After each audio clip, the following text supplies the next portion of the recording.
A very pleasant good evening, one and all. Welcome to yet another edition of Indaba Live. I'm here joined by way of my co-hosts. It's good to have Baba with us. Back from very important work as a scholar activist. He's never settled in any one area for too long. He's always called to work abroad and all of that type of wonderful thing. But it's really, really wonderful to have you back with us on tonight. Sorry that we can't get as much intellectual joisting and that we would like to have. But there's sufficient time for that, I'm sure, in future episodes of Indaba. Welcome again, Ababa, to the platform. Of course, I'm joined by way of my co-host in brother Shabaka Kambon, activist extraordinaire. So much to touch on. Really looking forward to doing a deeper dive into the amazing report that was done on the various colonial monuments in Trinidad and Tobago and the need for a decolonization of our space. We dealt with it a little bit on the previous episode, but there's so much more to unpack with regards to that issue. I'm looking forward to us just having you on and fielding all of those very important questions so that we can really get into the heart and the meat of it. Really wonderful guests on last week. We want to thank them, Corey Jilks and that of Ras out of Guarapo, out of Venezuela. The first person in the Caribbean, maybe the world, I don't know, you can let me know, who would have gone in a direction of toppling, removing unceremonially, as it were, one of those monuments to genocide. So of course, tonight we are going to be hearing from Rene Francois coming to talk about the ESC corner, letting us know what's the latest news and goings on at the ESC. Beyond that, of course, we are very, very happy to report that tonight we are continuing with our Africa report, all puns intended, as Dr. Fergus goes into yet another scintillating and dynamic continental topic. And last but not least, for those of you who missed it, unfortunately, I am named and numbered among them. Shame on me. But, with the rain these days, my car is at the mechanic. Couldn't quite make it at the opening, the launch of the lecture series. But tonight, you have really quite a treat in store for you as we'll be bringing some nuggets, some really powerful nuggets in terms of what was shared with respect to that. Without further ado, I kick it over to my colleagues and co-hosts. A very pleasant good night. Welcome back, Dr. Ferguson. Very pleasant good night to you, Shabaka. Yes, good night, Yes, good Kwame. evening, good night. Yes, Uh, good evening, brothers. Good evening to the listeners. Indeed. Let me just say quickly that just so that nobody in the listening audience gets the wrong impression, statues and monuments have always been blown up, taken down, removed since the beginning of history. There's nothing new about that. What makes the actions of Ras Guarapo in Venezuela so historic is the fact that in this modern period here, since the indigenous people came forward in the 1970s and called for an end to the open glorification of Christopher Columbus, he was the first person to remove a Columbus statue in the world that we know of thus far. We don't know of any other before that was done in 2004. Of course, in the Caribbean in 1954, our brother Rory Westmus and the national poet Martin Carter, they blew up a statue of Queen Victoria. They blew off a hand and a crown and something else um, back in 1954. So we do have, this has been going on from the beginning of time. I'd like just to quickly salute our brother Vinicius Jr., the Brazilian footballer. Three Valencia supporters who had been racially abusing him made history. They're the first European fans to be sentenced to prison, 8 months, in fact, for abusing Vinicius. But that's not what I'm so proud of. It's his response. Brother Mm, Vinicius says, he said, I'm not a victim of racism. I am a tormentor of racists. This mm, first criminal conviction in the history of Spain is not for me. It's for all black people. May the racists be afraid, ashamed, and hide in the shadows. Otherwise, I'll be here to collect. Vinicius Jr. That's something to be proud of. To hear a brother who has really taken on the struggle as on behalf of all of us, and of course, he suffered a great deal before he decided to take the battle to them. Also, I think this is breaking news today. The UN just released its first actual investigation into the October 7th, an ongoing Gaza genocide by Israel. It concludes that though there was violence against women, there is no proof of any rape, let alone mass rape, or that it was ordered by Hamas.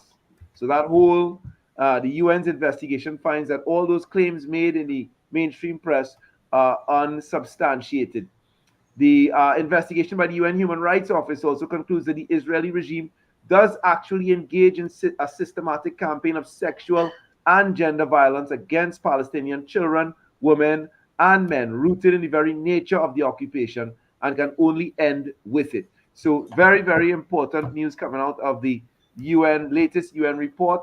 And it's not what the mainstream media has been projecting, not that the Palestinians had enacted rape and gender violence against the Israelis, but in fact, the other way around. Very, very interesting. Very interesting indeed. Very interesting indeed. Well, I'm looking forward to our usually backstage, but we're looking forward to her coming forward on tonight to talk about the latest and greatest with regards to the Emancipation Support Committee in the ESC corner. Renee, a very pleasant good evening to you. Welcome forward. In true Anai Rastafari style, they don't ever say welcome back. But in your case, it's a double entendre, isn't it? Because you're usually backstage. So welcome forward in a wonderful way.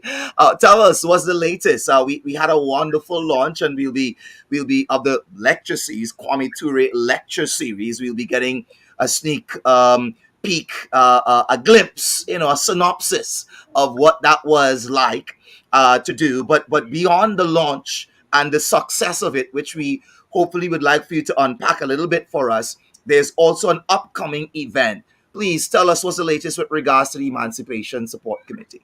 So, hi, good night, everyone. I'm glad to be back. Yes, like you said, Forward, we had forward. forward. I'm glad to be joining you all again. Um, yes, we had an amazing launch of the Kwame Ture Memorial Lecture Series. We also used it as an opportunity. One second.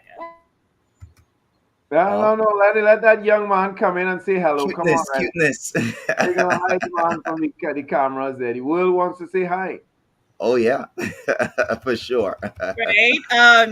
That which featured Dr. Jemima Pierre, and she spoke on Haiti, and I think her presentation was really thought provoking and resonated with a lot of us. And I think for me, I'm always mindful that we in the larger Caribbean are really custodians of Haiti, where in this current geopolitical setting, they're really sort of being manhandled by these Mm, powers, and we in the Caribbean need to put our foot down and say no. We need to do what's best for Haiti. We owe them a huge debt, and we need to figure out what's best for Haiti with Haiti. The discussion cannot exclude Haitian stakeholders. And I really sort of appreciated Dr. Pierre's presentation and contribution. Up next, we have the Yoruba Village Drum Festival. I'm very, nice. very excited about that. We have roughly 20 drumming and dancing groups coming through. We have a Tambu Bamboo band. And this year we would have made Excellent. the decision to expand the area for which we would award persons the Keep of the Tradition Award. And this year, we decided to award Bertrand Toby of the Claxton Bay Tambu Bamboo Group. We're very excited to give him the award. I want to tell persons to please, again, visit our Facebook page, visit our Instagram page. You're going to get a lot of information about Bertrand Toby and his group and what has been their legacy, because you don't have that many Tambu Bamboo groups here in Trinidad and Tobago anymore. We are awarding a young person in observance of the UN declared Day of the African Child, and this year is Cheyenne Lewis. She is an amazing athlete, and performs well academically. And speaking with her mom, one of the things that she told me, or that really sort of stunned her, was how well her daughter transitioned transition from netball to track and field, and she did that transition so smoothly and was able to place and gain medals. And I think that's something to really sort of look at and celebrate. So we're looking forward to having both Mr. Bertrand Toby and Cheyenne Lewis with us on Saturday, the 15th of June. It's by the Yoruba Village Square, opposite Besson Street Police Station. People who have no excuse not to say they don't know where the square is, because that's where there's this huge, beautiful African monument as you enter Port of Spain and as you exit Port of Spain. I love the placement of it. And we just want to encourage persons to come out and join us. And it's a really nice, cool, calm, build your vibes kind of event. You know how to come all dressed in your dandan. You come dressed comfortably, and just enjoy the music. And I think when I know the event is going well is when I see little children dancing to the drumming. When you have little ones just all over the place, just getting up and shaking and dancing. Yeah. I also want to let persons know that it's the Kwame Ture Memorial Lecture Series. So we have more lectures coming to you all. These lectures will be more or less taking place online, via our social media platforms. And on Sunday from 4 p.m., we would have a discussion and engagement with journalist Rania Kalek. And again, the discussion is going to focus on Palestine, because we, as persons of African descent, have to understand that we will not stand for injustice anywhere. And that's one of the things I love about ESC. They put their foot down when it comes to injustice, any and everywhere. Yes. Yes, radical internationalists, Yes.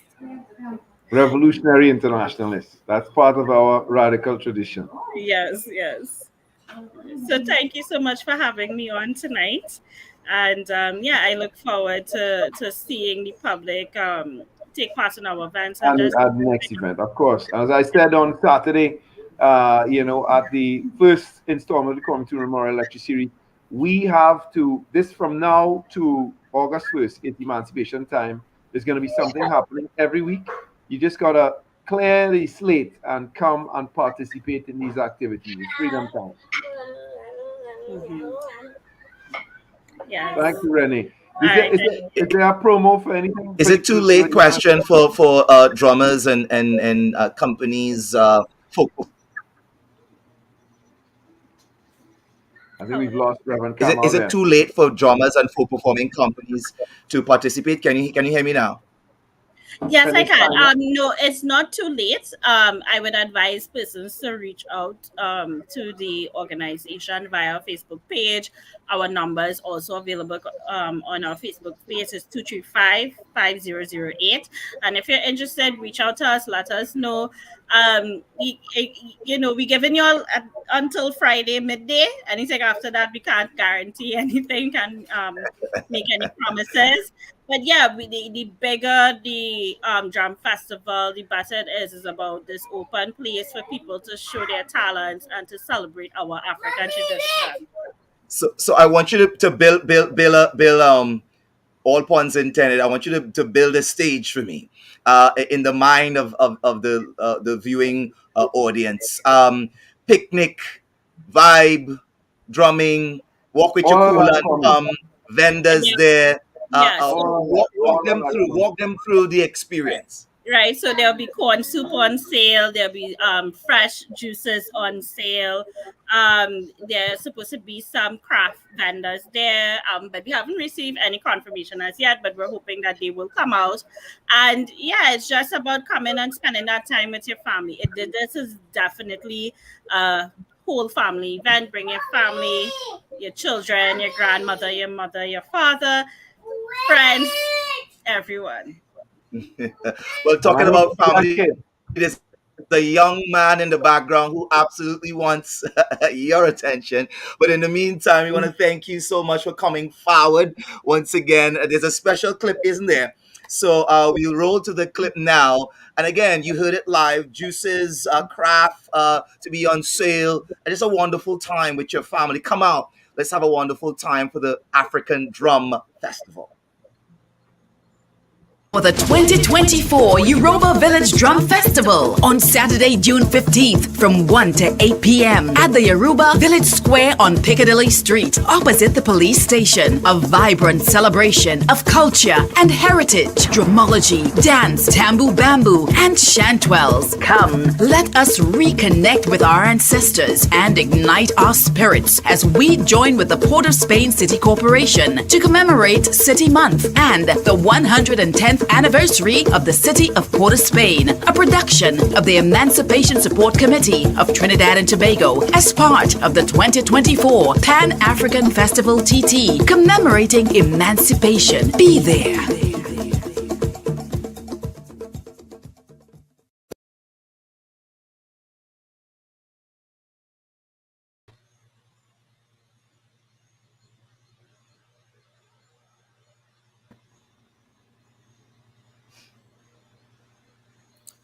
Yes, indeed. So see you at the Yoruba Square on the weekend. And of course, don't forget the lecture on Sunday.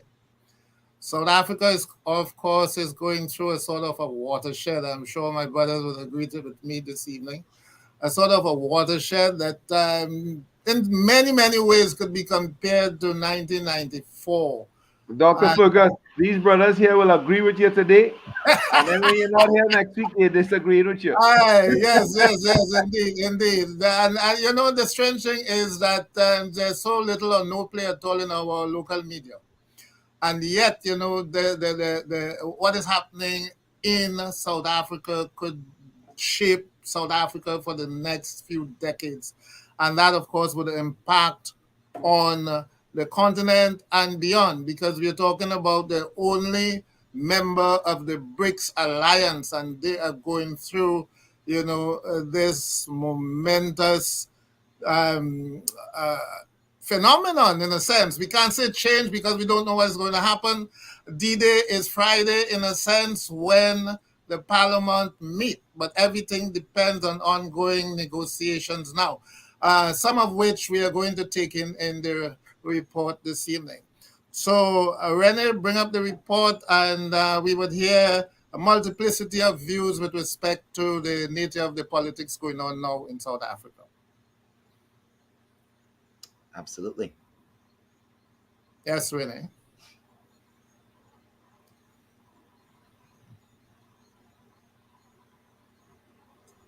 Important week in South African politics in our lifetimes. That was Dr. Sizwe Mpofu-Walsh, an expert in international relations and a popular South African podcaster on current affairs. The political atmosphere in South Africa remains murky and is saturated with suspicion of civil society and political leaders about closed-door deals for the sharing of power, which will impact the country's future. The MK party of Jacob Zuma had approached the court to prevent the first meeting of Parliament. But on Monday this week, the Chief Justice announced that Parliament would reconvene on Friday, 14 June, to select a new president. This means that the Africa Report will be back next week for a final edition on the 2024 elections. In this week's Africa Report, we look at the major concessions and compromises made by political parties and the reactions and fears in some quarters of civil society. We ended last week's report with a humbled President Cyril Ramaphosa of the ANC declaring an interest in a unity government or coalition. The two main options to emerge are a government of national unity of the kind that ruled the country from 1994 to 1996, and a coalition government for which there is no national precedent. Let's hear Ramaphosa again. We have already held constructive discussions with a number of parties, the economic freedom fighters, the Inkatha Freedom Party, the Democratic Alliance, the National Freedom Party, and Patriotic Alliance. It is not clear whether the ANC is simply desperate to maintain power or restore the principles of the liberation movement. Listen to this ANC spokeswoman. We have been meeting with all parties that are keen to contribute ideas on how we can collectively move our country forward to form a government that ensures national unity and stability in a country that continues the transformation of South Africa and safeguards constitutional democracy. I didn't get her name, but I also could not fathom what she meant. What is clear to me is that the ANC is caught in the crosshairs of a government of national unity and a coalition arrangement. Since some of us would be interested in following the negotiations, let Dr. Sizwe expound the difference for us between a government of national unity and a coalition government. This that's being proposed in South Africa is not a government of national unity. It's being called a government of national unity for political reasons, largely to create a feeling of nostalgia for 1994 and to give the ANC political cover. A government of national unity will usually include at least all the parties that are above 10% of the vote. It will usually represent up to 90% of the electorate, maybe sometimes 85, but that's how much representation there is in a government of national unity. In a government of national unity as well, power is shared proportionately to vote share. The ANC's outreach to MK did yield positive results, contrary to what we heard from the ANC spokeswoman. The ANC has repeatedly reached out to the MK party for an engagement meeting with no positive response. Subsequent to the spokeswoman's claim, MK publicly announced its willingness to negotiate with the ANC. Jacob Zuma's retreat from his ultimatum that Cyril Ramaphosa must resign as a precondition for cooperation with the ANC is the biggest and most significant shift in the politics. MK's retraction is equivalent to a vote of confidence for a second term for Ramaphosa as president. For several days following the elections, Zuma was so confident that MK's boycotting of the first meeting of Parliament would deny it a quorum to function that he took a public wager on it. If MK is not there, there's no quorum in Parliament. I beg to differ, but let's wait and see. Let's wait and see. If I'm right, what happens? I've been in Parliament, my dear. I haven't been, but I feel like I'm right. I've been there before. If I'm right, what happens? And if I'm right? I'll give you a cow. The bet was one cow, which he lost. Earlier this week, MK retreated from his threat to boycott, having realized that their absence would not prevent the parliament from having a quorum to elect a president. This was a humbling experience to the leadership of MK. Let's hear MK spokesman Lamulo Helela on the SBC channel. The interviewer put the big question to him. As the MK party, are you still standing by what has largely been reported as a condition you have before even sitting down with the African National Congress, which is that President Cyril Ramaphosa would have to step down? Is it still, if at all it was your condition, is it still something you're going into these discussions with? Helela disingenuously dodged the question. Let me clarify the following. Put to him again, he acknowledged. We said to you we'll engage with the ANC. The same way the ANC, as I've mentioned, has made overtures, and we've requested that they engage us formally, and we're willing to engage. We're willing to engage in discussions. There must not be a perception that's created that we are arrogant and not willing to engage. That is a lie, it's a misconception. Both the MK and EFF have members of parliament they want removed even before the first sitting. MK's founding member, Jabulani Khumalo, who was kicked out of the party, remained on the parliamentary list and is thus entitled to sit in parliament.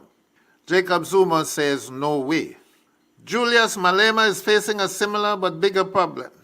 He is calling for the resignation of a few members on the EFF parliamentary list, whom he accused of not campaigning. Malema is eager to team up with the ANC, but for a very strange reason, that the ANC lacks the ability to progress. The EFF's lackluster performance in the elections seems to have quenched Malema's fiery rhetoric, except when he challenged those calling for his resignation. Someone was asking me if I'm going to resign because we performed bad. I won't do that. It's not a penny. I'm here. I'm not going anywhere. I'm in charge.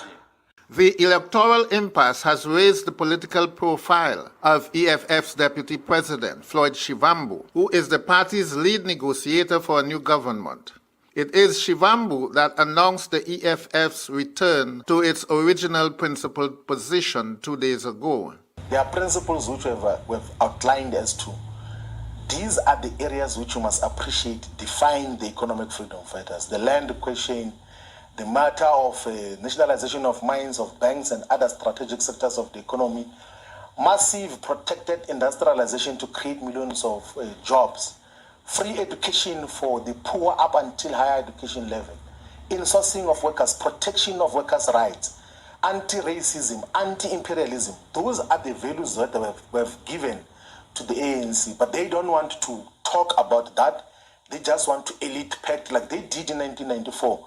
The South African Communist Party, SACP, an old ally of the ANC, is fundamentally opposed to an ANC-MK coalition. As the SACP, are you keen on the ANC considering working with the MK party?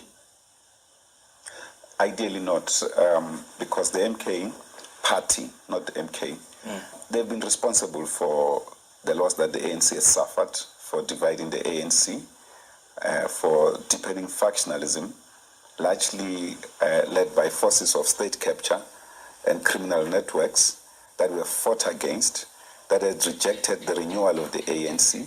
That was Solly Mapaila, General Secretary of the SACP.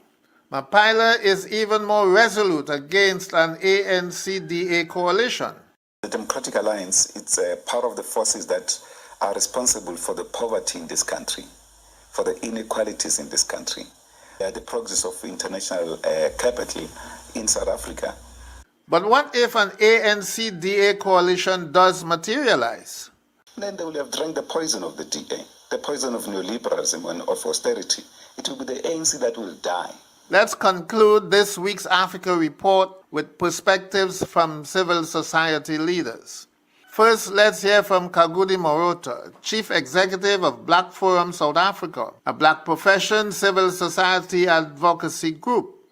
Morota is adamant that the ANC should not work with the DA. It's a matter of principle, ideological conflicts, different backgrounds. Morata sees a tragic flaw in the inclination of black politicians to yield to white power brokers, in sharp contrast to whites when they hold power. When the DA and other white organizations act, unlike our black leaders, white political parties, they don't negotiate on the power, they apply it. Thus, Morata recommends that all the black parties should support each other to advance black emancipation and the black empowerment. Tudi Madonsela of the Center for Social Justice also cannot reconcile with a political solution that brings the DA back into government. The DA is on record as saying affirmative action is discrimination. That is an American approach, a right-wing American approach. It is not a global approach. It's not a UN approach. It's not a Canadian approach. And it's certainly at odds with our own constitution. Will the ANC go to bed with the DA as overseer? Or will it step out of the shadows and raise the torch of black liberation? Will it answer the question posed by veteran Mkunto Wisezwe soldier, Aubrey Machiki? What is African about the African National Congress?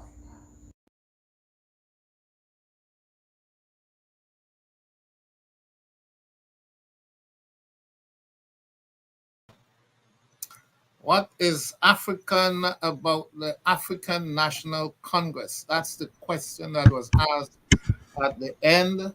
There seemed to be a major consensus for a black coalition That's the picture. That's the vibration that you get on the ground. The major challenge to that is coming from the white supremacist groups, the DA and the Freedom Plus Party, and we can say liberal capital in a whole. But from a party perspective, the DA and the Freedom Plus. Otherwise, there's such a overwhelming consensus for a black coalition to advance the cause of African emancipation. So what we have essentially is African versus Africana, basically. Yes. African versus Africana. Yes. So Yes. over to you, my brothers. Well, I want to take the lead on this, and I want to say out the gate, and very controversially out the gate, that I think that regardless as to, well, let me put it this way: I'm definitely in favor of a Bantu African coalition, black coalition, as you have put it, versus an Africana coalition. That is for sure. African coalition versus Africana coalition, Africana coalition, for sure. With regards to the thought process, though, I'm wary. I'm wary of personally.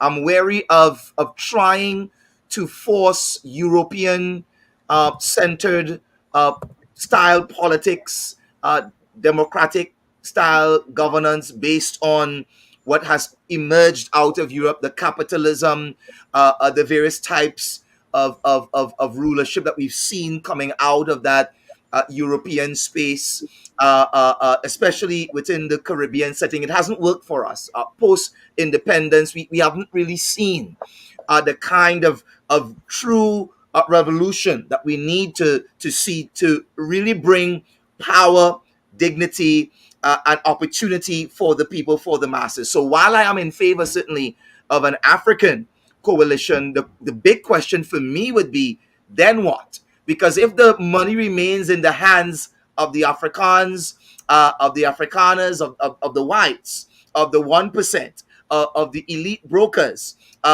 then they can continue to sabotage the energy infrastructure. They can continue to sabotage what's going on in terms of the mine and the mining sector, and we can experience more white settler colonialism and imperialism in terms of the mining sector.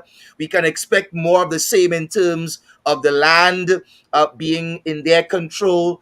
So outside of Yeah, radical but revolutionary reform, Kwame, the essence of that mobilization of the Black Liberation Forces is to ensure that the land does not remain in the hands of the people who stole it 100 years ago. 72% of the land of South Africa is still in the hands of the whites.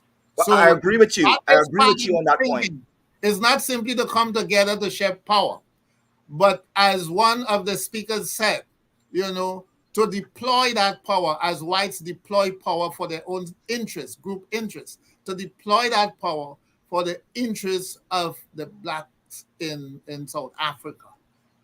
And I hear that, but the question I'm asking before I allow my brother to come in is easier said than done because of how the economic structure of South Africa is. So I'm looking at, yes, political party control of the parliament legislation, but without the support, the backing, the funding, the finance of the white elites on the ground, there are very, very deep pockets that still continue to place a stranglehold on a lot that we call politics on the African continent. So I am for it, but I'm wondering how realistic is it?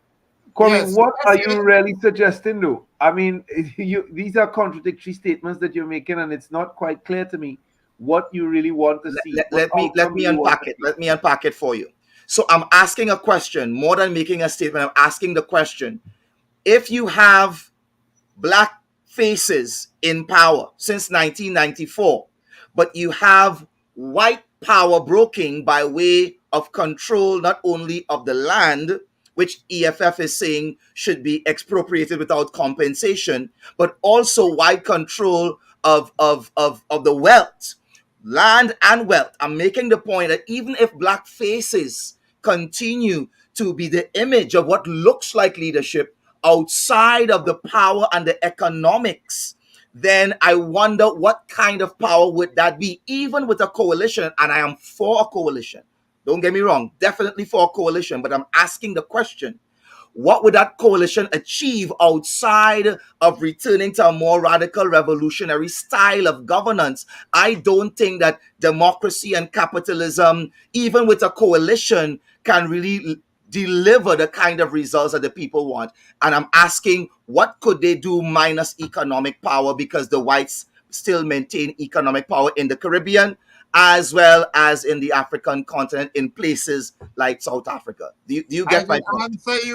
answer you, but we have some instructions to proceed, and so let's give Brother, Brother Shabaka an opportunity to make a brief comment before we move on to. I'm sure the producer is worrying about what's going on. The only thing I would ask Kwame is what is he suggesting then is the alternative for South Africa? What alternative is he suggesting for the country? Because he seems to be saying that any coalition that excludes the DA is going to be non-viable. And No, that therefore he's I'm not saying that. suggesting that No, the I'm not saying that. DA must be I'm part glad of I'm the glad you said it the wrong way so I can clear it up really quickly in 2 seconds.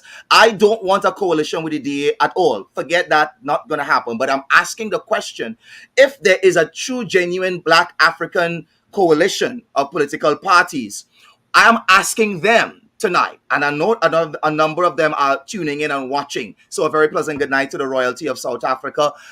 What would be the strategy to overcome the economic stranglehold that is placed upon politics in Africa that prevents a lot of progressive things from moving forward? So I'm asking them the question, and I'm hoping that they can join us live on Indaba to answer that question at a later point in time. But definitely no to partnering with the DA, because that would be bad for business. I would never support that. I have confidence that a collection of these revolutionary minds will find solutions to the problems that you have articulated.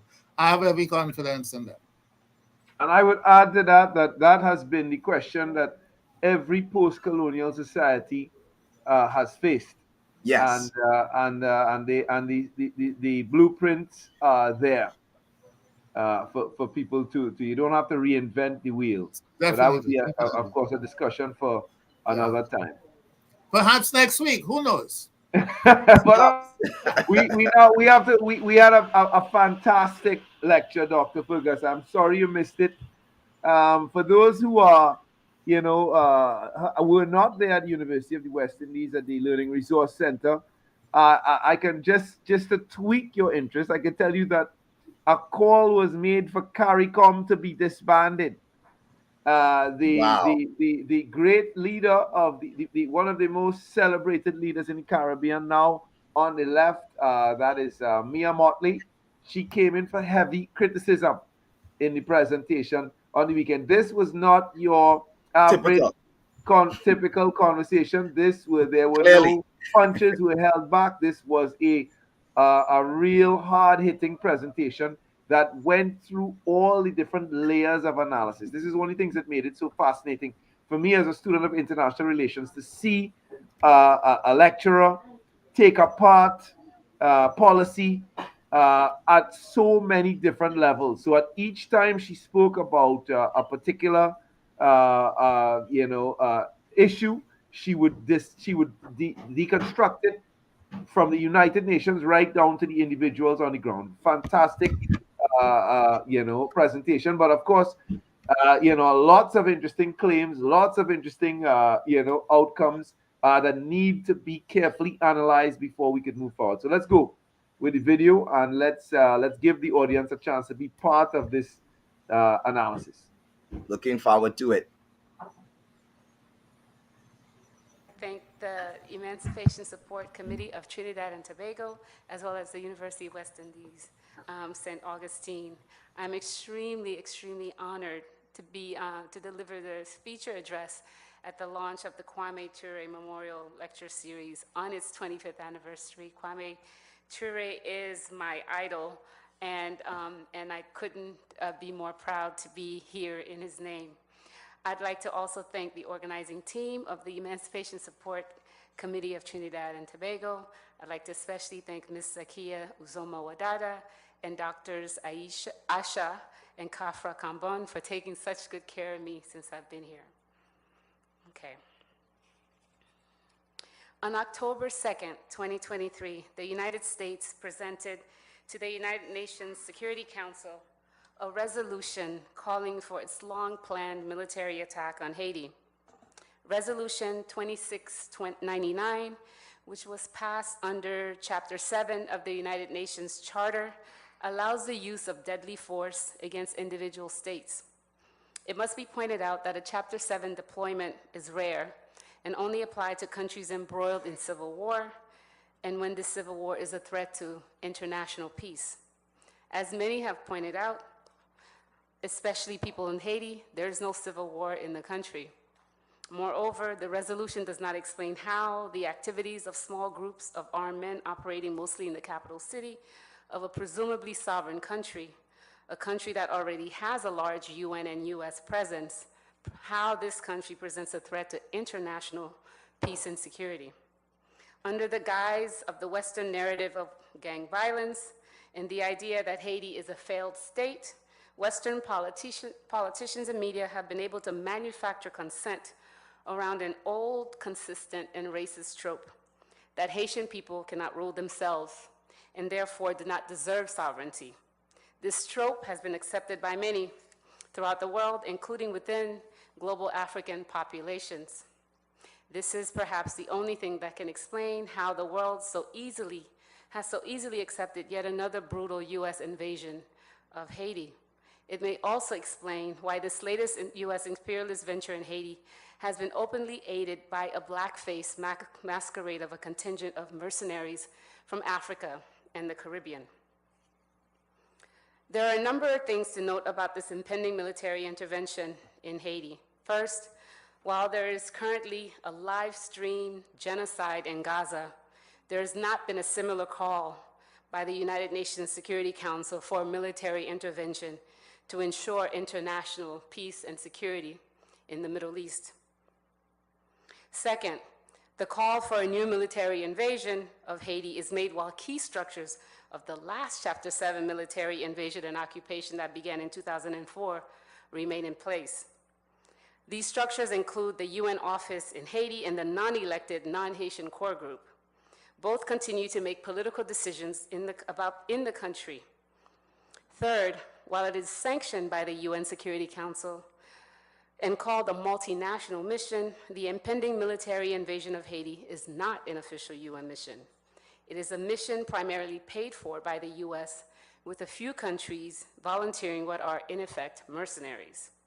Fourth, and most significant, and a shocking irony and spectacular tragedy, this latest plan for foreign armed intervention into Haiti, the first black, free, revolutionary republic in the modern world, is supposed to be led by Kenya.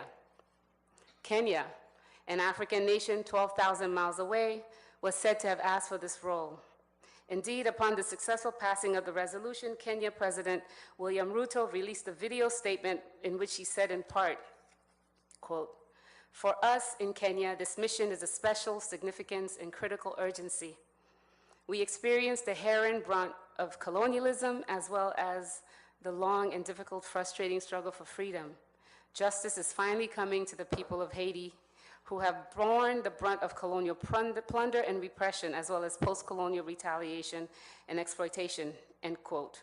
Not to be outdone, Kenya's Foreign Minister, Alfred Mutua, who said the week before that his foreign invasion of Haiti was Kenya's doing God's will, thanked the United States for giving Kenya the mandate to forcefully intervene in Haiti, quote, "to help our suffering brothers and sisters," end quote. Here we see a fascinating discourse of Black brotherhood and sisterhood as a result of a supposedly shared history of Haiti and Kenya, the history of colonialism. Indeed, Ruto has insisted that this was a military mission of Pan-African solidarity. Also, as an aside, just last week, to deal with the voodoo situation in Haiti, apparently. Yet, I would argue, yes, that an invasion and occupation of Haiti by an African country on behalf of the US hegemon is not Pan-Africanism, but Western imperialism in blackface. By agreeing to send troops to Haiti, the Kenyan government is assisting in undermining the sovereignty and self-determination of Haitian people while serving the neo-colonial interests of the US, the core group, and the United Nations. But Ruto's assertion that this mission is a form of Pan-Africanism is also paternalistic. In effect, the Kenyan leadership narrative about Haiti sounds like this: poor, pitiful Haiti desperately needs Black African Big Brother to come to its aid in the hour of need. But it's not just Kenyan political leaders who have taken the discourse of brotherhood wrapped in a paternalist tone towards Haiti and Haitian peoples. The leaders of the Caribbean community, CARICOM, have also articulated a similar discourse of helping Haiti find democracy while playing a publicly prominent, though hardly independent, role in the US's latest push for military invasion in this country, of our country. It is important to note that Big Brother, Kenya, did not have diplomatic relations with Haiti until September 20th, 2023. And that this entire move to have Kenya lead a military invasion and occupation was concocted by the US. Kenya, we've now learned, was bought off by promised national security assistance provided by the Pentagon that included a visit by US Secretary of Defense Lloyd Austin. Was also promised increased IMS funding, $600 million for the invasion force, a US military base in Kenya, and most egregiously, the promise of a US state visit. This coveted state visit, proudly boasted by Kenyan officials as the first foreign African head of state since 2008, occurred last month on May 24th. In fact, even our Kenyan Big Brother's assessment of mission to Haiti to decide whether to undertake the mission happened just a few weeks after the Security Council resolution, when a US military plane took a small contingent of Kenyan officials to Haiti. The Kenyan delegation was escorted throughout Haiti by US and UN soldiers, housed in the US Embassy, which is the 4th largest in the world in Haiti, and conducted its meetings not with Haiti's government, but with the UN-US representatives. CARICOM's involvement in the latest negotiations and the formations of a new, quote, new Haitian government was also orchestrated by the US with the help of development funding from Canada. And while CARICOM has a relatively long, though mixed engagement with Haiti, this current one was fully dictated by the US Secretary of State, Anthony Blinken, who spearheaded negotiations in Jamaica with help from Canada, France, Mexico, and Brazil. We must seriously ask the question of why it is acceptable to the world that those countries, or any foreign country, get to make decisions for Haiti, a supposedly sovereign nation. I want to focus my presentation today on the significance of Haiti for understanding both the history and struggle of decolonization and Black self-determination, and the long Western counter-revolution against the global Black emancipation and freedom. To do so is to understand that Haiti, born of a revolution that emerged triumphant in 1804 as the first free republic in the hemisphere, also represents the longest neo-colonial experiment in the West. In other words, for 2 centuries, there has been a Western imperial counterinsurgency against Haiti that has attempted to terminate the most ambitious revolutionary experiment in the modern world. It is through this context that we have to approach contemporary Haiti and what many are describing as a crisis. There is a crisis in Haiti, but it's not a new crisis.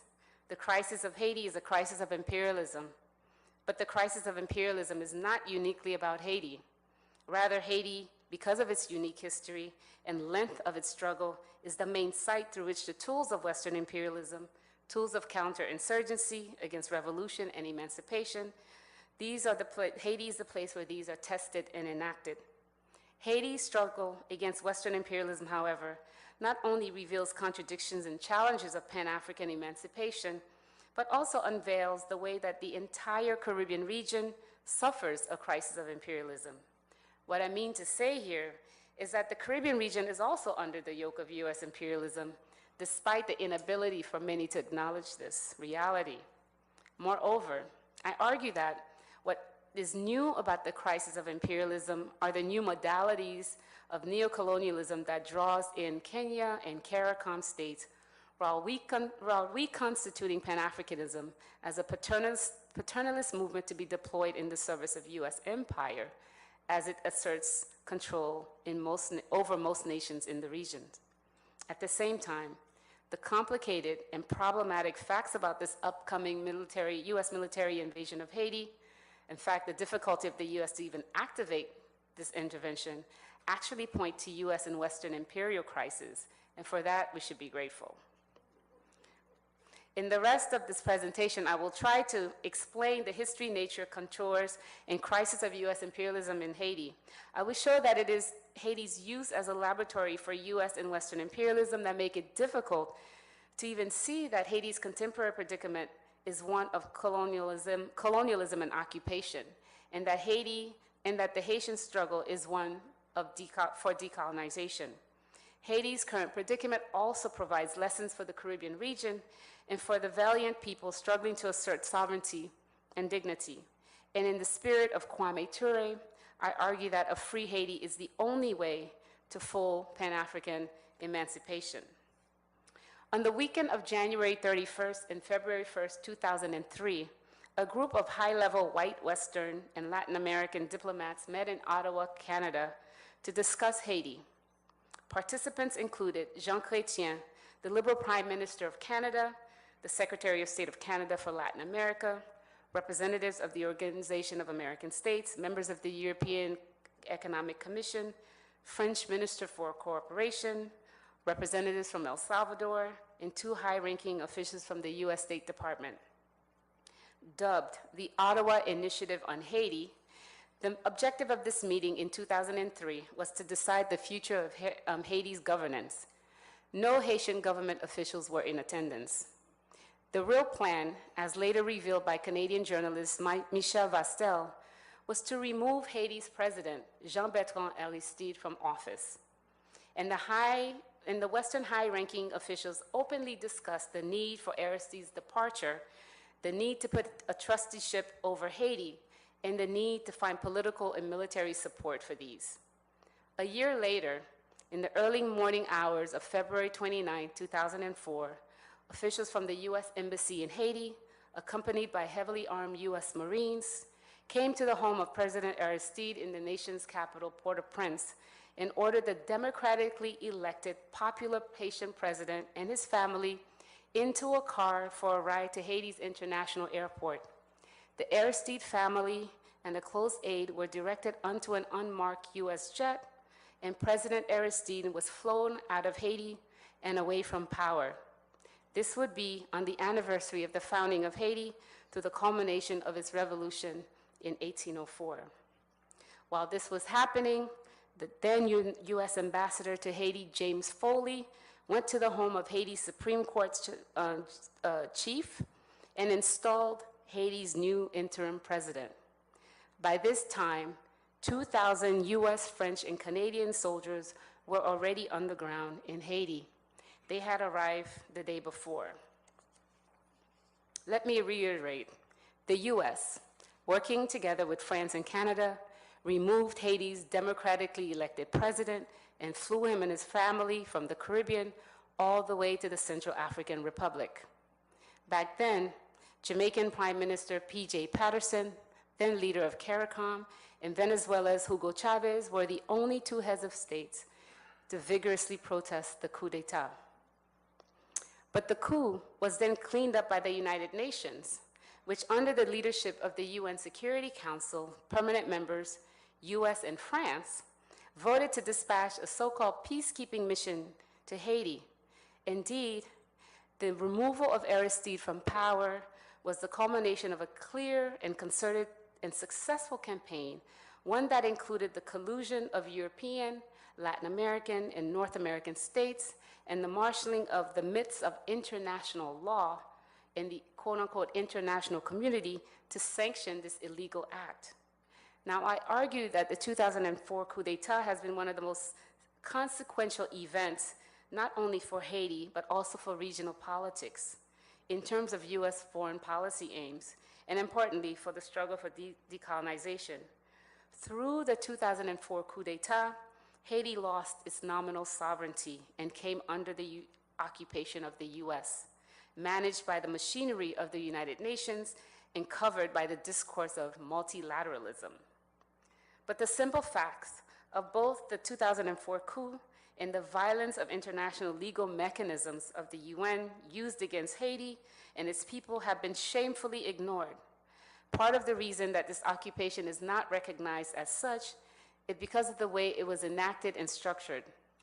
4 days before the coup, on February 25, 2004, French Foreign Minister Dominique Villepin had distributed a memo to the UN Security Council detailing a plan for the upcoming regime change and UN occupation of Haiti.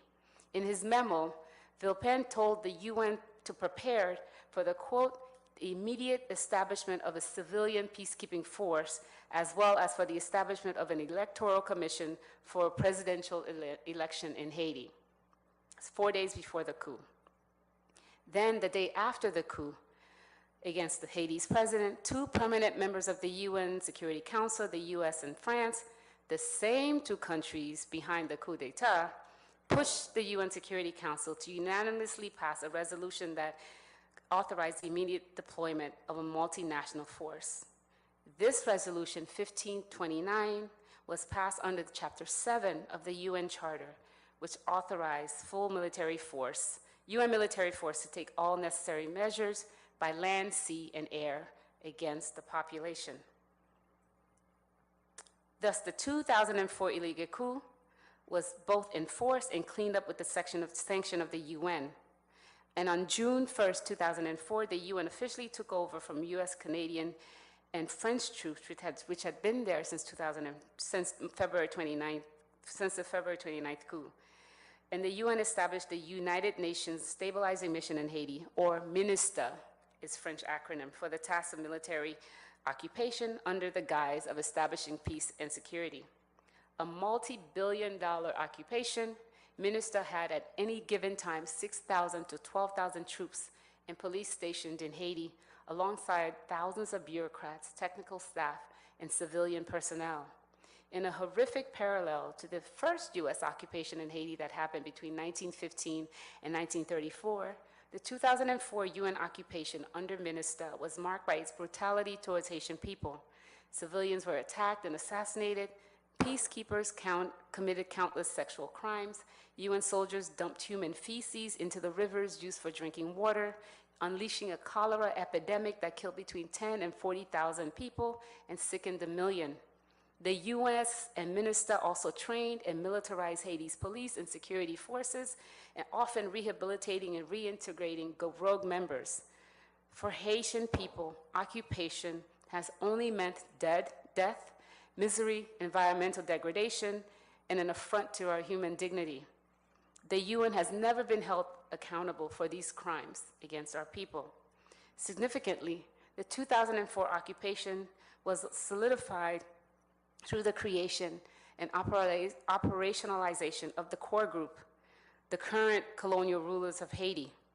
The core group is an unelected group of foreigners from Brazil, Canada, France, Spain, the US, Germany, representatives from the Organization of American States, the IMF, the World Bank. This is the group that has appointed itself arbiters of Haitian politics. Neither neutral nor passive, the core group plays an active interventionist role in Haiti's everyday political affairs. As such, the UN's core group continues to be continues to directly rule Haiti. Some claim that the UN occupation officially ended in 2017 with the formal drawdown of the MINUSTA mission. Yet the UN has remained in Haiti through a new office with a new acronym, BINU, the United Nations Integrated Office in Haiti. If the UN occupation mission did indeed end, why was the core group and why was the BINU office left behind and granted such power? Through the core group and BINU, Haiti is currently run by a group of non-Haitian foreigners. These are the same people responsible for the destruction of the country's democracy. And at various special sessions, if you pay attention, very special sessions on Haiti at the UN Security Council, it is often the head of BINU, now from Ecuador, who takes the lead in presenting Haiti as a basket case of unthinking and violent gangs. Numerous pictures litter the internet of the group's white leaders meeting with one or two selected black leaders. Key members of the core group meet regularly on the status of Haiti without Haitian representation. Under this 20-year foreign occupation, Haiti's state has been completely destroyed. And while there is really no democracy under occupation, the U.S. installation of Michel Martelly and his PHTK political party as president in the country in 2011 removed all pretense of Haitian sovereignty.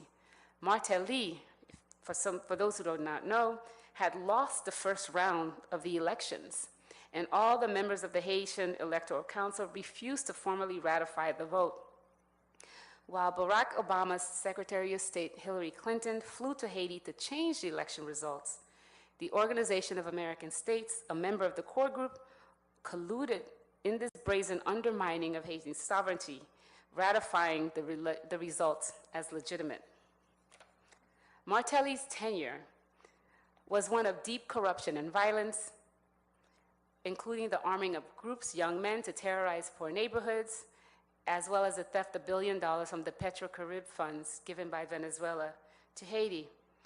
The attempted sell-off of Haitian land and resources to foreigners, and importantly, the disruption of Haiti's political cycle. By the time of the assassination of his successor and protege, Jovenel Moïse, who also came to power through undemocratic, quote-unquote, elections, there had not been regional and local elections in Haiti since 2016. By the end of their terms, both Martelly and Moïse were ruling by decree. And once the core group installed Ariel Henry after the assassination as Haiti's de facto prime minister in July 2021, talk of elections was placed on the back burner. The US and core group did not encourage Henry, their Haitian puppet government, to organize elections, preferring instead to keep him in power as long as possible. By late 2023, the terms of the last elected officials in Haiti had expired. Haiti currently has no elected officials, no legitimate government, having gone from 7,500 elected officials to 0. Thus, this is the manufacturing of Haiti as a failed state, Haiti under occupation. One of the reasons that the brutal UN military occupation of Haiti that began in 2004 could fly under the radar was because it was populated by a multinational, multiracial military and civilian force.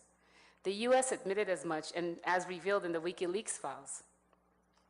Former US Ambassador to Haiti, Janet Sanderson, lauded the occupation force as a cheap source of US power. This is what she called it, quote, cheap source of US power in Haiti, as it was made up of a multinational coalition of Western and non-Western forces, including countries like Benin, Ecuador, Rwanda, Senegal, Guinea, Jamaica, Colombia, Chile, Trinidad and Tobago, Niger, Argentina, Kenya, Brazil, all who seem bent on using Haiti as their training ground.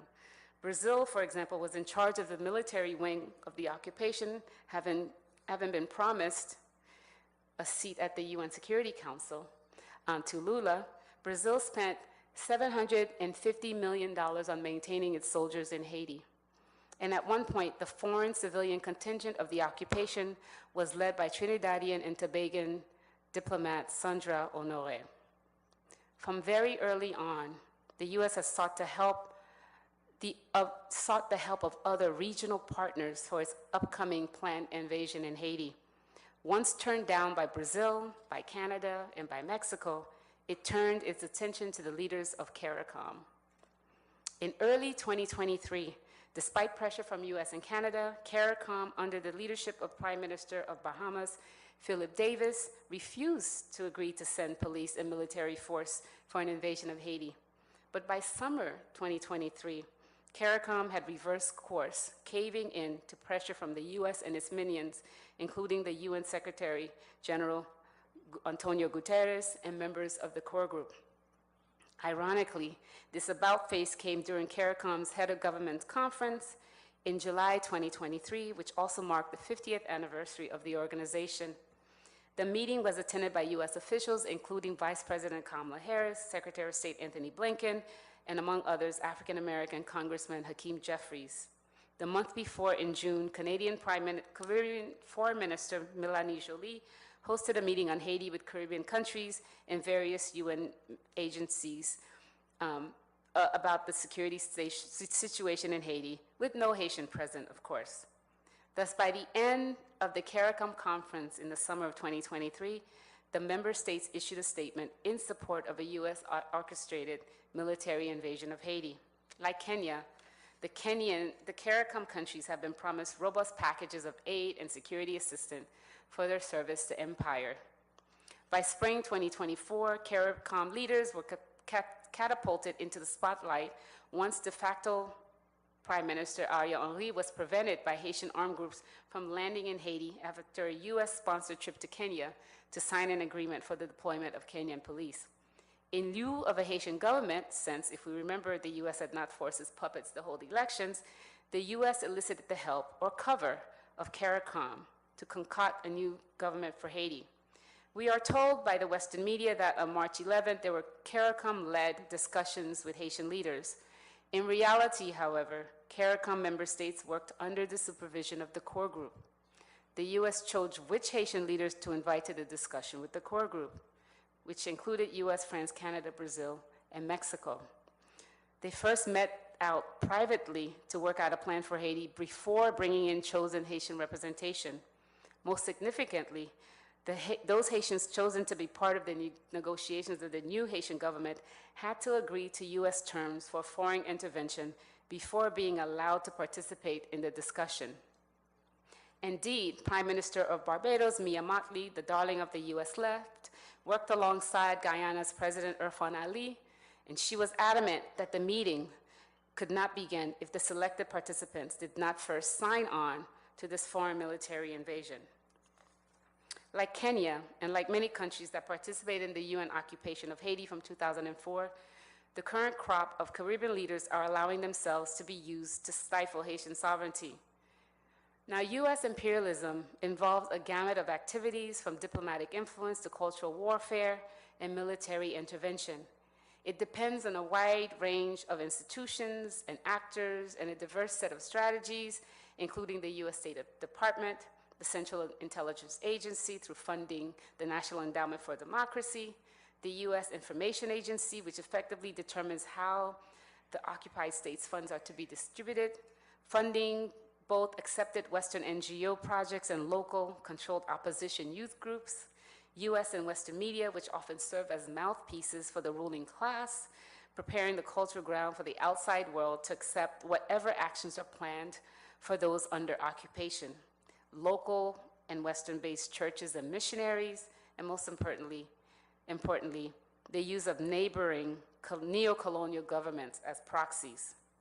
In Haiti's case, imperialism is not a metaphor. It is a hierarchical structure established through the power of the United States as the superpower and then outsourced, and which then outsources the colonial control of Haiti to others. One can see then how the US-funded, Kenyan-led, multilateral invasion of Haiti with Caribbean and African participation is a smokescreen for US imperialism. Sadly, what this renewed US invasion of Haiti will do is consolidate the 20-year occupation of Haiti that continues. Ghana's first president and Pan-Africanist theorist, Kwame Nkrumah, once wrote that, quote, "Neocolonialism is the worst form of imperialism. For those who practice it, it means power without responsibility, and for those who suffer it, it means exploitation without redress," end quote. At this point, some of you, or all of you, may ask, well, what is it about Haiti? Why Haiti? First, there is the matter of the Haitian Revolution.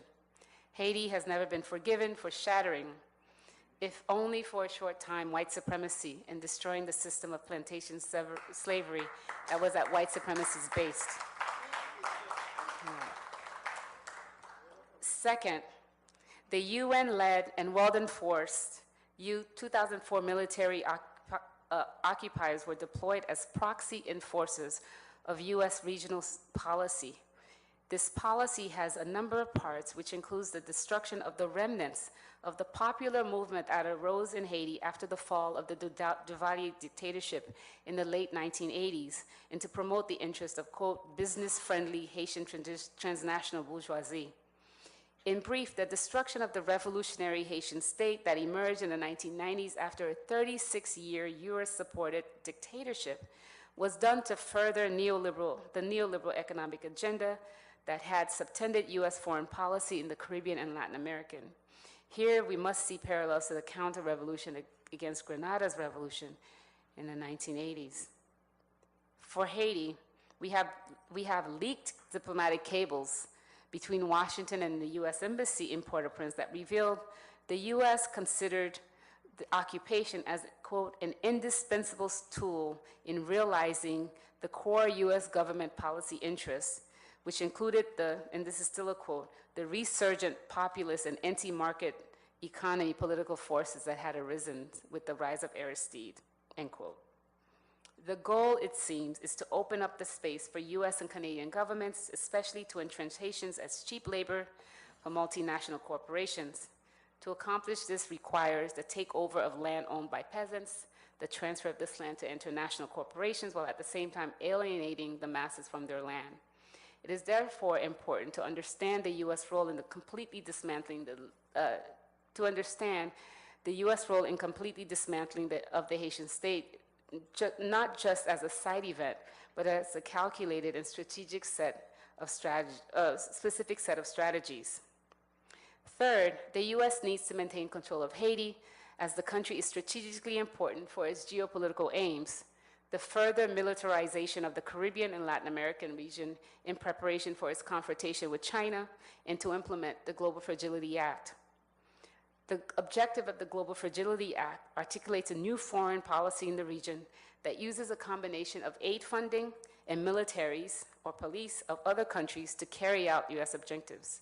Hence, you can understand why the push for Kenyan forces or the use of CARICOM for negotiating a political settlement in Haiti with US pretending to be behind the scenes. The US is not using its own soldiers. Many have not noticed that the documents announcing the Global Fragility Act clearly articulate that the main goal are to advance, quote, US national and security interests and to, quote, manage rival powers of China and Russia. The US has another key objective: to use Haiti to control the Caribbean basin in preparation, as well as to control the states that it deems its enemies, Venezuela, Cuba, and Nicaragua. Indeed, the growing US military presence in such spaces as Guyana and the increasing large regional US-led military exercises, such as Operation Trade Winds, which was hosted by Barbados just 2 months ago, reveal the true objectives of the US. And Haiti is perfectly positioned geographically and politically for entrenching and expanding US imperial power in the region. We cannot underestimate the power and tactics of US imperialism. And the crisis in Haiti, the crisis of Haiti, is a crisis of imperialism. This is the context that we have to understand the US insistence on yet another military invasion of the country, and to understand the criminal absurdity of this invasion. The US has a 10-year plan that it has written for Haiti that comes with this intervention. Now, one of the most underreported aspects of the current crisis in Haiti is the continuous protests of the Haitian people against occupation and for self-determination. The people protested in the thousands in 2004 following the removal of Aristide by US, France, and Canada. They protested the imposition of another illegitimate president in 2011 when Hillary Clinton changed the election results. In 2015, when the US imposed Jovenel Moïse. They protested the corruption of US-imposed political party of Michel Martelly. In 2018, 2019, they protested the unelected and de facto US-installed Prime Minister Ariel Henry, until the political elite empowered the armed groups to terrorize the population into poor neighborhoods that caused a let-up in the protests. We must remember, one of the key conversations around gangs came around the protests against Ariel Henry. back in 2018 and back in 2021 and 2022. But we are told that the interest of the U.S. in Haiti is humanitarian, that the U.S. wants to protect the Haitian people from criminal gangs. Never mind that U.S. weapons have flooded Haiti, and that the U.S. has consistently rejected calls to effectively enforce a UN Security Council resolution for an arms embargo against the Haitian and U.S. elite who import guns into the country and who own the ports. The multinational, Western-led occupation of Haiti that began in 2004 and that continues should be considered one of the most successful exercise of neo-imperial sabotage. The US, France, and Canada were able to remove a democratically elected and popular president, bypass the country's constitution, and over the past 20 years install prime ministers and presidents while overseeing the complete dismantling of the Haitian state. And now we are to believe the crisis is about gangs, and that the violence on Haitian people and their sovereignty is the only possible solution. I would like to say that when we speak of gangs, we must recognize that the most powerful gangs in the country are the US and its subsidiaries, the UN office in Haiti, and the core group, which have effectively ruled the country since the coup d'etat in 2004. It is this gang of foreigners that is insisting on this violent solution to the crisis in Haiti, a crisis that they themselves have to create. At a moment when African and African diaspora populations are reaching back to history to affirm Pan-Africanism and a Black radical tradition, one that often claims Haiti's initial sacrifice for Black self-determination, at a moment when African groups are insisting on emancipation and self-determination, how do we reconcile the multi-pronged, multinational attack on Haitian sovereignty? My main objective today was to provide an important broader context to highlight how international interference in Haiti is intentional, calculated, and consistent. And I want to argue that taking this reality into account will be beneficial not only for Haitian self-determination and sovereignty, but for all of us, especially other African diaspora countries. I want to remind us that Haiti is the site of one of the longest struggles for both Black liberation and anti-colonial independence in the world. It is for this reason we must also understand why the US empire's interest in the expansion of its hegemony has resulted in the constant reactionary onslaught against the people of Haiti and decades of instability for the nation. The occupation continues, but so does our unfaltering fight for Haitian sovereignty, and I believe that we will win. And I want to end here with the words of brother and sister Kwame Ture, quote, "In the liberation struggles of Africans and all other exploited peoples, some unfolding over generations, even centuries, there are low points and reverses. That's all. The struggle continues."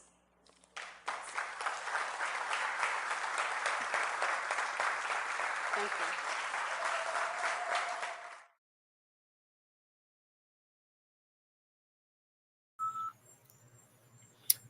Well, that's the report. That's the Kwame Ture Memorial Lecture Series inaugural lecture. What a fantastic presentation.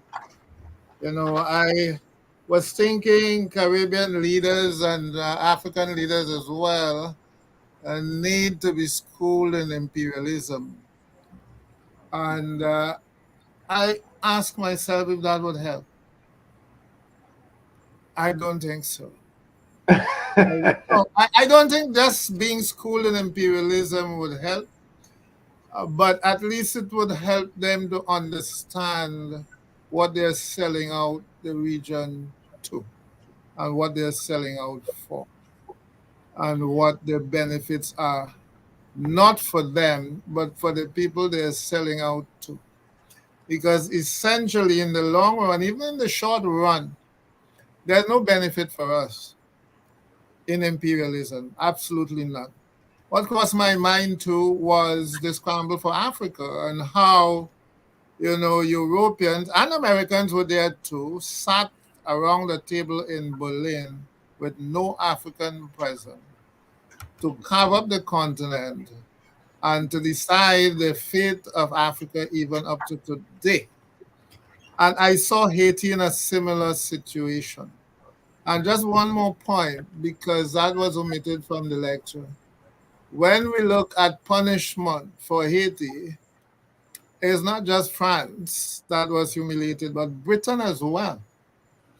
Britain lost the greatest number of soldiers in any war up to that time in Haiti, defeated by Toussaint Louverture.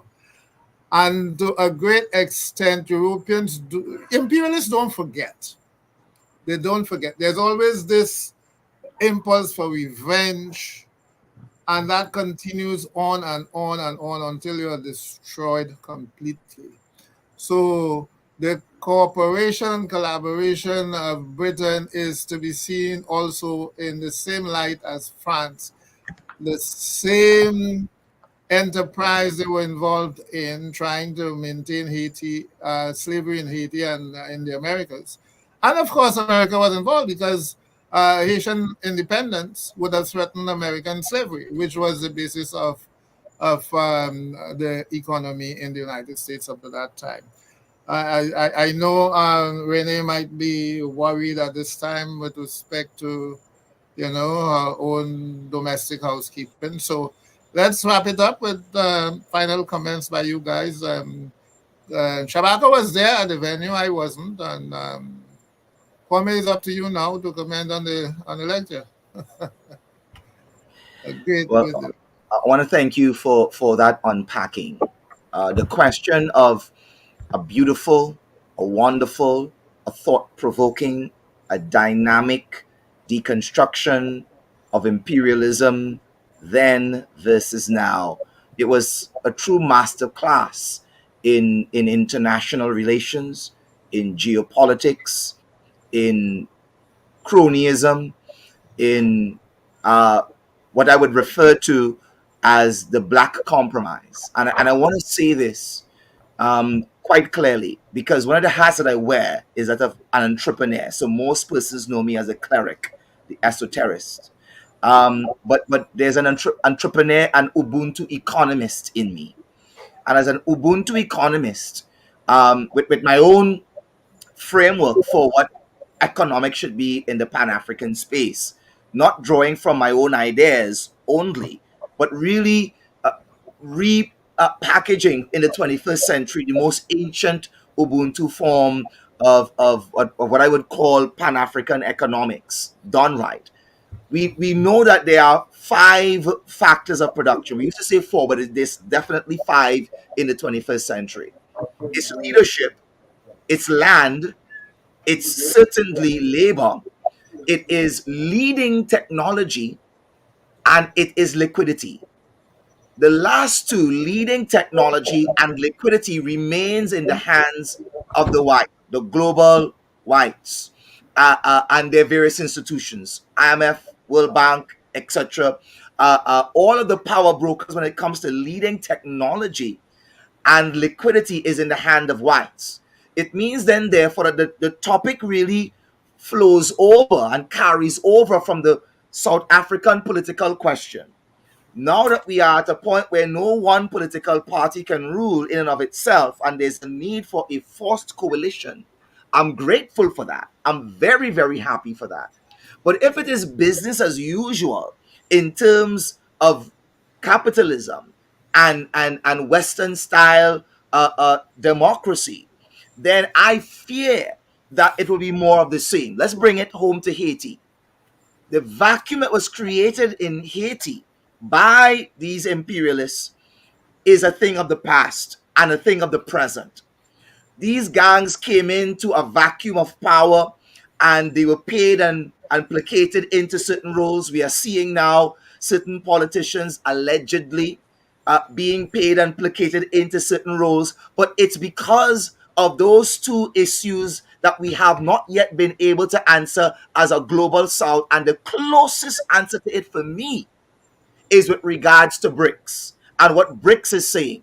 Because unless you can answer the leading technology question, and unless you can answer the liquidity question, which BRICS is seemingly going in the direction of, breaking, as it were, the hegemony of the US dollar, and bringing to bear now, we see Russia playing a very important role in the Sahel. The Sahel revolution could not take place without them, my opinion.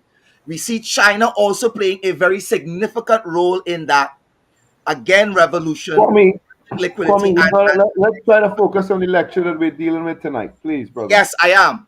There's I too am. many issues for us to deal with. I am, and I'm landing now. And my question is, unless, and I wish Her Excellency was here, I wish the professor was here, I wish the doctor was here, because I would ask that question. How do we, in the face of what's going on with the gangs on the ground, how do we, based on what's going on with regards to CARICOM and why, not just what they did and how they did it, but why they did it, the leading technology, which is still in the hands of the global north, and as well as the liquidity, is an issue that we have not solved.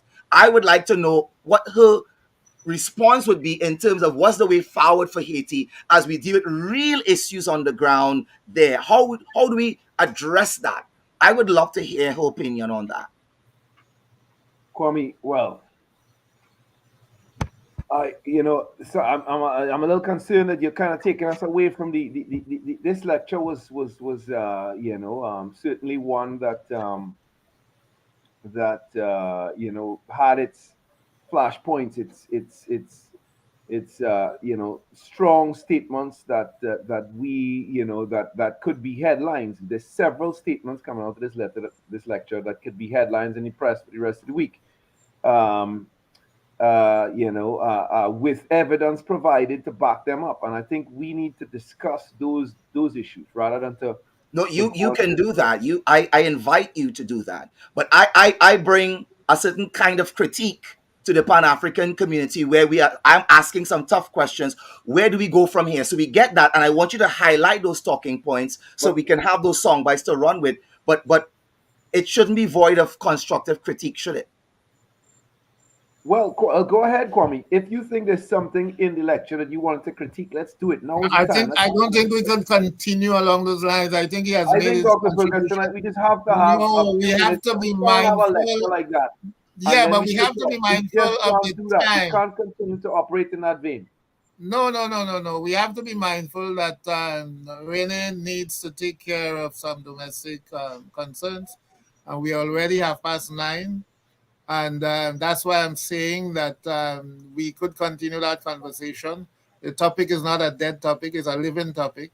But I would prefer if you would address the issue and let's close off for the evening. Well, I'll just say that we've had discussions on Haiti here on Indaba. We had the Honorable Ambassador to CARICOM from Barbados, David Commission, on, and we asked David the hard questions, and some of the hard questions that we asked David were answered in this lecture, and these are some of the things we would want to discuss. And of course, from what this professor has said, it seems that some of the ideas that were advanced by our dear brother, the chair of the Pan-African network of the Caribbean Pan-African Network, with a long history in struggle. It seems that he would have gotten some things like the rest of CARICOM wrong, and those are the kinds of discussions that we need to. Those are the kinds of issues that we're going to need to look at carefully. Kwame Kamau, in previous editions of Indaba, Reverend Kamau himself was of the view, and he sort of expressed that tonight, that there could be no solution without an intervention. That was a position I vehemently, reported from the civil society actors on the ground, that this was something that they fundamentally opposed. The goodly professor reiterated that point of view and gave good rational reasons why a military intervention is not in the best interest of Haiti. In fact, she described it. She said that the outcome of the military intervention would be the consolidation of an occupation which has been taking place in 2004. And that, of course, in itself is a claim that should be analyzed and considered very carefully, because what Professor Jemima is saying is that Haiti has been under occupation since 2004, and she's pointing out that this occupation is now, it's an experiment in a new form of neocolonialism, and something that we have to make ourselves very aware of, to understand how it's being prosecuted and worked out, so that groups within our own community, CARICOM, countries on the continent of Africa, tools of imperialism. Pan-Africanism itself, she says, is being reconstituted in service of imperialism. These are really important topics that we have to delve into and not to skirt around. So something for further discussion. Lots for further discussion, I would say. Exactly. That could be a topic for the host of the three co-hosts of Indaba. We could dedicate, a segment of a program to responding to Dr. Pierre's lecture. I don't see anything wrong with that, because, as you said, there's so much that she would have revealed, some of which we know already, but the way she packaged it, The and receipts were beautiful. the new information that she would have brought. I think the documentation of it is a critical aspect of it. She was not talking from impressions and own personal views. She was speaking from documented facts.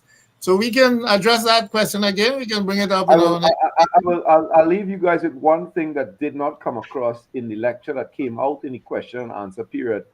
The wife of the Kenyan president, Ruto, was filmed, was caught on tape a few days ago, praying for Kenyan soldiers to be protected from African voodoo in Haiti. That's something to take. That's something that certainly should inform the way we perceive what is taking place in Haiti going forward. Definitely, this is huge and deserves our deepest consideration. Okay, so we say good night to the audiences, the various audiences. Are we checking in and see the comments before we leave? Sure, I can do a quick survey. Yeah. I can do a quick survey immediately. We want to recognize a stalwart in terms of Indaba support, Deborah E. Waters out of course, New York. We recognize Dan Man out of Jamaica, Crow president / chairman, Bongo Wisely Tafari, bringing greetings on tonight. There was a comment, of course, coming from the Crow chair. What is the difference between a coalition and a GNU? That was a question raised by him. We wouldn't have time to unpack it tonight, but it's a question raised, so we take note of it. We'll deal with it further. Of course, there's greetings also from Judah Embassy in Honduras as well. ANC divided itself by expelling Zuma. MK was his comment in relation, of course, to your Africa report. And Malima EFF, divide and conquer strategy. And then last but not least, we have a comment coming out of UWA, Bantum number 2. I think this might be my brother Chizoro. Please correct me if I'm wrong. And he's saying, salute from Jacksonville, Florida. We will unite the Caribbean region into a black empire. The Berlin conference lasted a few months. Keep the faith. And I think that's a good way to end. Keeping the faith, notwithstanding the challenges, notwithstanding the issues, notwithstanding the struggles. And just to be very, very clear to my Haitian audience listening, by way of my suggestion of intervention, it is not necessarily UN intervention. It is not necessarily US intervention. But as a global Pan-African community, I don't think that our Pan-Africanism has substance and meaning if, when there is fire in any one of our regions, we can't come together to be of assistance. That should not be led by the white North, and that should not be compromised by way of people being paid and placated to be, as it were, mercenaries, paid mercenaries of white or Eurocentric thought. But intervention is not anti-Ubuntu at all. As a matter of fact, it is very pro-Ubuntu. So how do we do that? How do we go about it as a collective is something that I would also like for us to explore. Because while there's a lot of receipts in terms of what went wrong and why we got here, how do we move forward minus the US and the European, the global North approach? What is the Black African revolutionary Ubuntu approach to doing that? That is something I would absolutely love to look at. But again, we are not out of love, we're not out of faith, we're not out of words. But for tonight, we are out of time, way over. I want to apologize, but thank our backstage supporters in Rene Francois for doing a wonderful job in terms of coordinating things for us backstage. I want to thank our producer as well, not in the best of health on tonight. We are praying for your recovery. This is a very important time for the Emancipation Support Committee. So we need you in full flight. So we'll be certainly saying a special prayer for you. And Voodoo really means spirit. So we have no problem invoking Voodoo, the spirit, in your full recovery. And I don't know, I haven't seen that video. It's an alleged statement. But it would be very, very sad. No, it's not an alleged statement, Kwame. It is a fact that the You saw it wife yourself. of the Kenyan, it is a fact that the wife of the Kenyan president prayed for her troops to be protected from Haitian voodoo. And it just speaks to the degree to which we have been colonized. We still exist in the empires, at what Ngugi wa Thiong'o calls the empires of the mind. And again, my brother, I'm going to remind you tonight before we close the show that I am fundamentally opposed to the use of the term Bantu, which was created by Europeans somewhere in the No, 17th. we'll have to have a special segment to discuss that. No, that it predates him. No, it predates him. But we have to have a special discussion to unpack that. Yeah, that's the trope. The German anthropologist trope. No, it predates him. Now it predates him. It predates him. That's a Eurocentric trope to take power over an African. Give me evidence. We can't just keep. No, we're gonna do it another time. We're out of time. Gentlemen, can we just say good night and leave the personalities alone? Can we just say good night and we are grateful. We are thankful. We definitely want to thank our audience for tuning in on tonight via Facebook and YouTube. And we say good night for now. Now, again, definitely a lot to unpack, a lot to discuss. This has been another edition of Indaba, and we look forward to you joining us next week. Same time, same place, same channel. Until the next time, a very pleasant good evening and goodbye for now. Bye-bye.